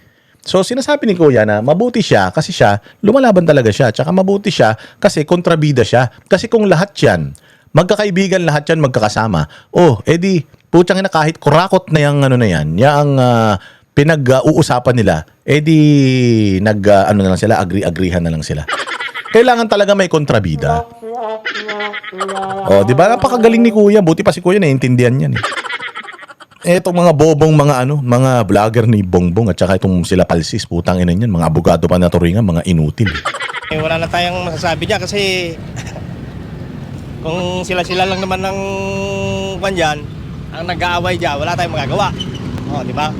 Mas maganda dyan kung ano ang dapat nilang ayusin sa Senado, ayusin nila, hindi puro karapalan. Magkaisa na lang. Magkaisa na lang. Diba? Siguro pwede. Isa ring kalokohan din nata si Cayetano eh. Oo, wala. Maintindihan din natin na meron ding ayaw kay Cayetano, hindi nga lang siya sure.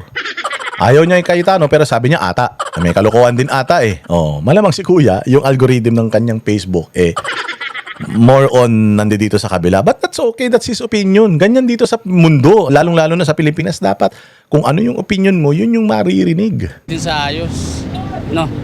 Siya lang din yung hindi pumupunta sa mga session. Kaya siguro pabor din sa akin na mapalitan din. Nagulat nga ako, bakit napalitan si Soto no? Hindi po sir. Magaling siya Saka matalino talaga siya. Saka walang kasama sa magnanakaw. Hindi sinungaling. Kaya Tano pa rin po. Ay, hindi po pwede. Siyempre, nasa kanyang tunay na karapatan ng mga mamayang Pilipino dahil katotohanan ang sinasabi niya.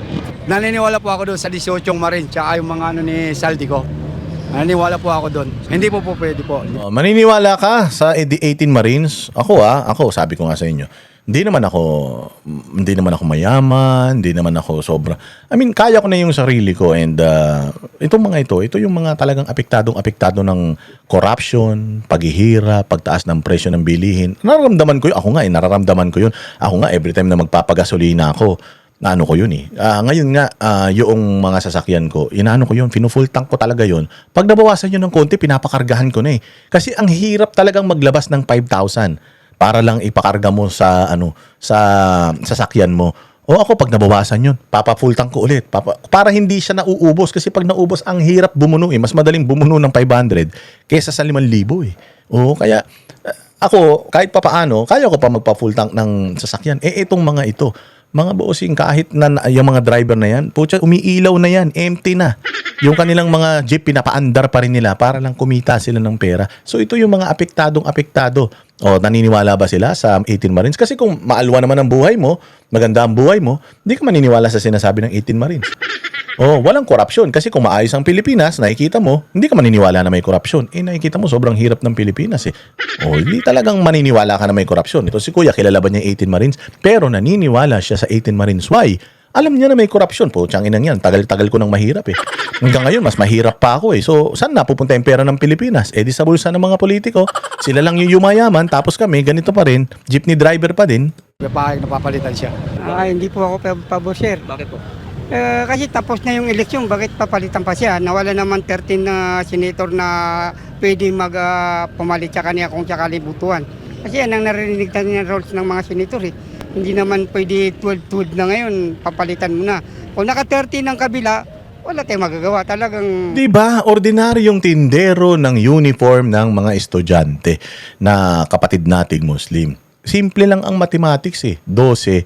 Kailangan mo ng 13 para magpalit. Ngayon, kung makakuha sila ng 13, makuha nila ulit kay Cayetano, di go. Ganun talaga.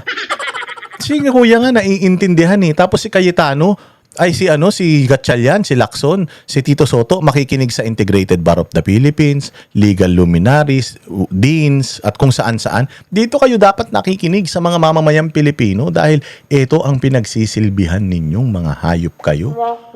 Mga ordinaryong tao na iintindihan nila. Kaya nga, mga kababayan, napaka-importante talaga na isinishare ninyo itong mga ganitong mga vlogs. Kasi mas marami pa tayong mga ordinaryong mga tao na naaabot na naiintindihan nila kung ano ang nangyayari sa bayang Pilipinas. Importante po yan. Kasi kapag nabuksan mo yung isip nila, boboto sila ng tama para sa 2028 elections at sa mga succeeding elections pa. Meron akong isang nakausap na kaibigan na sabi niya, Boss Dada, hindi ako political na tao.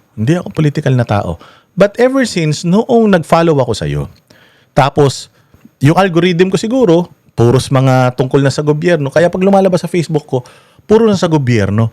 Alam mo noon, wala akong posisyon. Wala akong pakialam. All I do is work. All I do is mind my own business. Because I believe that all these politicians are corrupt. But nung napanood na kita, nung nakikita ko na yung mga posts ng iba pang mga katulad mo na naglalabas ng mga kadimonyohan sa gobyerno, na-stimulate ako. Sabi niya, biglang naging interesado ako sa politika.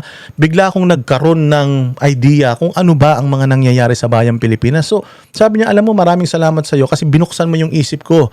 Bilang isang tao na walang pakialam sa nangyayari sa bayang Pilipinas, ang importante lang sa akin yung sarili ko.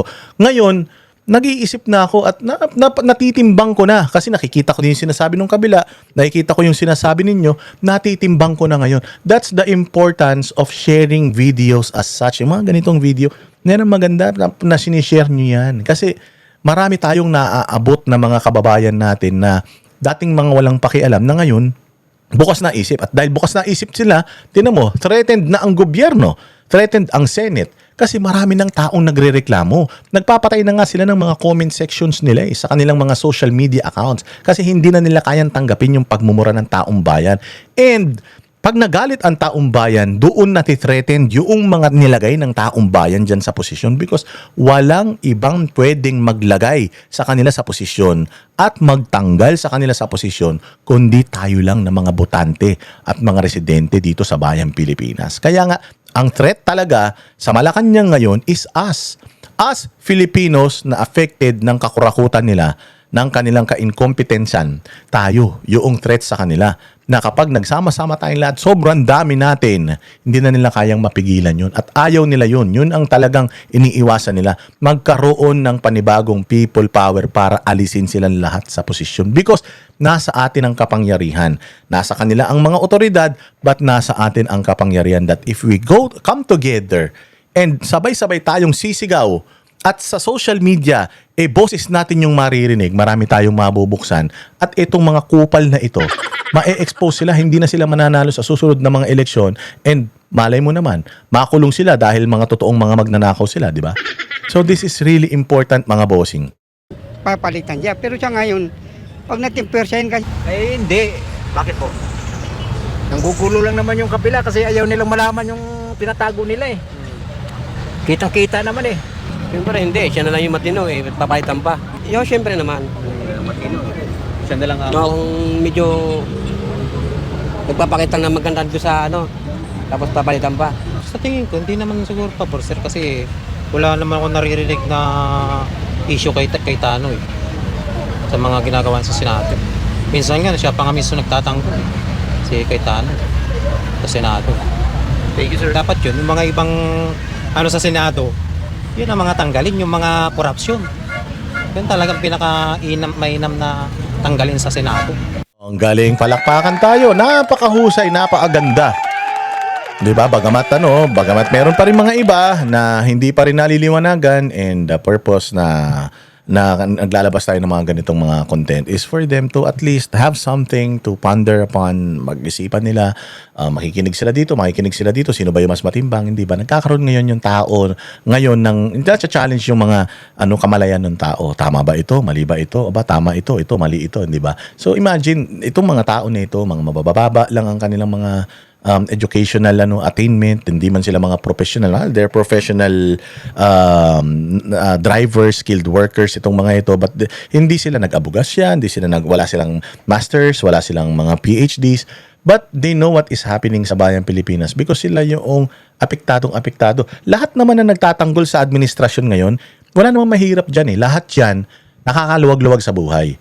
Na kahit na sa sobrang galit nila sa mga Duterte, kahit magmahal ang presyo ng gasolina, kaya nila, afford nila yung magpagas ng kumain sa labas. Yung pagmahal ng presyo ng bilihin, afford pa rin nila. Kaya wala silang pakialam. Basta wag lang manalo ang mga Duterte. But these very same people na mga nasa lapag, nasa laylayan, na talagang araw-araw tinitis yung init, ulan, lalong-lalo yung mga nag-grab, mga nag-Uber, ay mga nag-grab, mga naglalalamove. ng mga motor nasisilong sa sa tulay pagka umuulan, pag mainit, yung alam mo yung mga inaatake na sa kaka-drive, sa kakainit, paghahatid sa inyo ng mga kung ano-ano, mga parcel, mga pagkain ninyo. Itong mga ito yung direktang apektado sa corruption sa Pilipinas. Kaya mga bossing, sila yung dapat talagang naririnig natin at sila yung talagang dapat na pinaprioritize natin. And itong mga ito yung talagang nakakaalam ng mga nangyayari ngayon dito sa Pilipinas. Hindi katulad ng mga dilawang tain yan, ng mga middle class hanggang matataas, kaya wala silang pakialam. Magnakaw si Bongbong, okay lang, basta wag lang Duterte kasi ang priority ni Duterte, yung mga mahihirap eh. Ayaw nila noon, ayaw ng mga mayayaman na yung mga mahihirap yumaman kasi nga wala na silang ma-exploit. Oo, wala na silang ma-exploit. Hindi nila gustong tulungan itong gobyerno na to. Ayaw nilang tulungan yung mga mahihirap. Ayaw nilang yumaman yung mga yan. Because pag itong mga mahihirap na to nagkaroon ng isip yumaman, hindi na nila kayang bilhin yung boto ng mga yan. Yun po yun, mga bossing. Kaya yan ang dapat natin laging iniisip. Oh, eto, idodonate daw ng Gatchalian Black yung kanilang sahod. Oh, sige nga. Pakikisa sa mga biktima ng lindol sa Mindanao, idodonate ng mga senador sa Gatchalian Block ang isang buwan nilang sahod. Ba't isang buwan lang? Ang ina niyan. Nagbigay na lang kayo, isang buwan lang, ang yayaman nyo naman. Magkano yung sweldo nyo isang buwan? 300, 350,000. Yun lang ang ibibigay ninyo. Yun lang yun. Oh, tsaka ang yayaman nyo. Ang dami yung mga pera po. Si Erwin Tulfo, si Rapi Tulfo kung magbigay ng tip. Mas malaki pa sa sinusweldo nila sa Senado. Pipili ng 5 babae, tapos yung hindi magugustuhan, bibigyan na lang ng tip, aalis na lang. Christmas party, si Rapi Tulfo nagbigay ng tip 300,000, di umano. Ang dami yung mga pera, tapos mga mamahalin mga damit ninyo, mga relos ninyo, travel kayo abroad. Tapos isang buwan na sweldo. Pucha, yung sweldo na yan galing pa sa taong bayan, isang buwan lang yung kaya nyong ibigay sa mga nasalanta ng lindol. Panis kayo. Kay Leandro Lebiste. Si Leandro Lebiste, yung kanyang MOOE na umabot na yata daw ng 12 million, ibibigay niya. Plus, may 2 million pa siya na sarili niyang pera na ibibigay. Si Robin Padilla. Nakita niyo yung live ni Robin Padilla kahapon? Ang daming pera tapos nilalagay nila sa mga sobre. Pera yan ng mga tumulong kay Robin Padilla, kasama yung pera niya dyan. Tapos itong yabang-yabangan, bait-baitan na mga majority daw sila ng mga senador, isang buwan na sweldo? Utanginan yan. Ginagastos nyo lang yan sa isang gabing pagkain ng masasarap na pagkain. Yun lang ang kaya nyo ibigay sa mga kababayan nyo. Salamat na din. Buti sana kung yung sweldo ko plus pera ko na sarili, ma-appreciate namin. Yung sweldo nyo galing din naman sa taong bayan yan. Besides, napakaliit na halaga lang yan. Yung mga net worth ninyo sobrang tataas. Mano ba naman, bawasan nyo ng konti, magpapapogi na rin lang kayo, magpapabango na rin lang kayo, edi sana, tinodo-todo nyo na. Isang buwan na sweldo, pinagmalaki nyo pa. Yung sweldo nyo galing pa sa taong bayan yan. Ay nako, Diyos ko, sa security detail nyo lang, ilan ang ano ninyo, ilan ang sasakyan na sumusunod sa inyo, ilan ang mga bodyguard ninyo, doon pa lang, yung sweldo nyo, ubos na eh. Tapos yung mga nasalanta ng lindol, alam mo kung ako, marami lang akong pera, pero antayin ninyo, ang SMNA Foundation, sigurado ako, na lumilikom na kami ng mga donasyon para ipamigay dyan sa mga nasalanta ng lindol. Grabe naman. Isang buwan na sweldo lang. Senador ka ng buong Pilipinas, isang buwan sweldo lang yung kaya mong isakripisyo. Sakripisyo ba yan o balato lang? Sige na nga, salamat na din. Ayon sa Senate New Majority, bagamat maliit ang kontribusyon, ay inaanyayahan din nila ang iba pang mga kapwa-senador na makiisa. Ito raw ang tamang panahon na maipakita. Yan si Risa, sabi nila, dami daw nakuha niyan sa PhilHealth. Ma'am, bawasan mo, madami-dami naman. May mga insertion din yan. Bawasan nyo naman malaki. 300,000? Isang buwan na sweldo? Pucha, yung Amerikana pa lang nito ni Mig Zubiri, libo-libong dolyar na yung halaga niyan eh. Baka yung isang Amerikana ni Mig Zubiri na yan, baka mga 100,000 ang halaga niyan eh. Tapos bibigay nito isang sweldo lang. Ay, nako. Ang pagmamalasakit at patunayang lahat sila. Ayan o, ito, malakas mag-tip to. Sabi nga niya, kailangan daw bilyon-bilyon dyan sa nasalanta. Di daw niya alam kung saan kukunin. Tangina ninyo, kung di kayo, kung di kayo tumanggap ng mali-maliit ang pera, di sana may pera tayo bibigay sa mga yan. Inuna nyo yung mga kapritsyo ninyo eh. Ay senador ng mga Pilipino kahit pa sila'y may mga paksyon.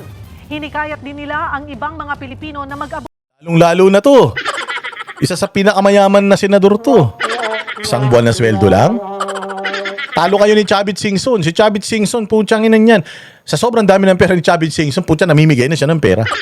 Hindi na politika yan si Chavit Singson. Yung mga bus niya na nagbibigay ng libreng lugaw, malamang nandudun na yun ngayon. Na kayo, namumulitika pa rin. Magbibigay lang kayo isang buwan na sweldo. Feeling nyo naman kayo ng pinakamabait sa buong mundo. ng tulong o panalangin kung masakaya. Naghahanda na rin ang mga senador sa Gatchalian Block na bumisita sa mga lugar na apektado ng lindol. Naknanto ko, isang buwan na sweldo.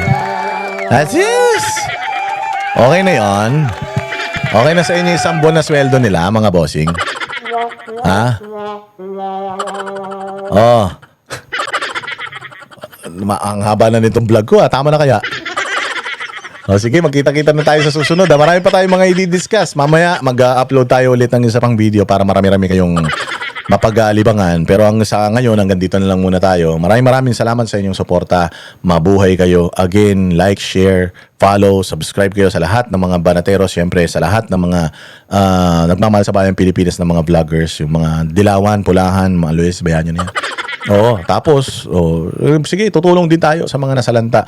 Ang SMNI Foundation, malamang sa malamang, nag-ano na ngayon, nag-gather na ngayon ng pondo para maitulong dyan. And sa sarili natin, magtulungan tayo. So tingnan natin kung ano yung ating mga kaya. Tingnan natin yung ating finances. Kung meron din ba tayong sweldo may bibigay katulad nito nila Gatchalian. Oo. Pero pagdasal natin mga kababayan natin na apektado, pagdasal natin yung mga kababayan natin na yumao dahil dito sa dilubyo na ito.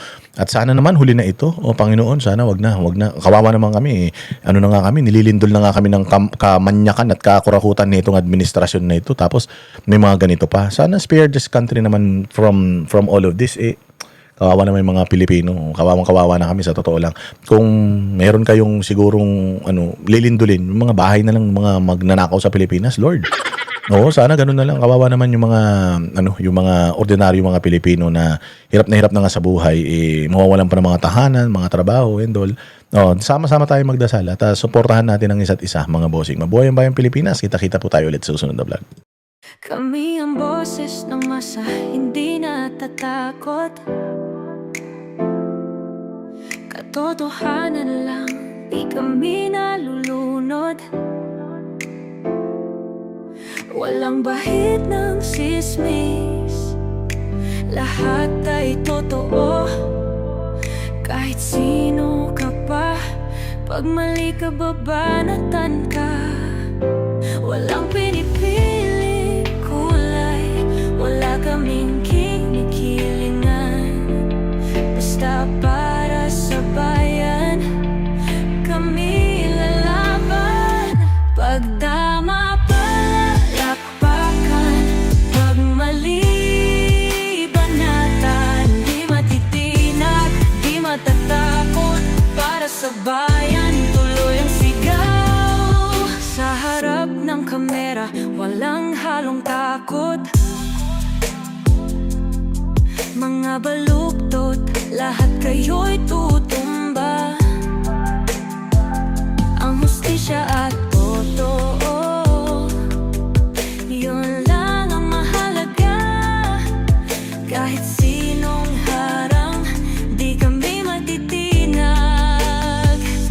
Walang pinipiling kulay, wala kaming kinikilingan. Basta para sa bayan, kami lalaban. Pag tama palakpakan, pag mali banatan. Di matitinag, di matatakot, para sa bayan tuloy ang sigaw. Kung nasa tama ka, ikaw ay aming kasama. Pero pag mali ka, handa ka na bang mabasag? Banateros kami, walang inuunan. Dahil bayan muna, bago ang sarili.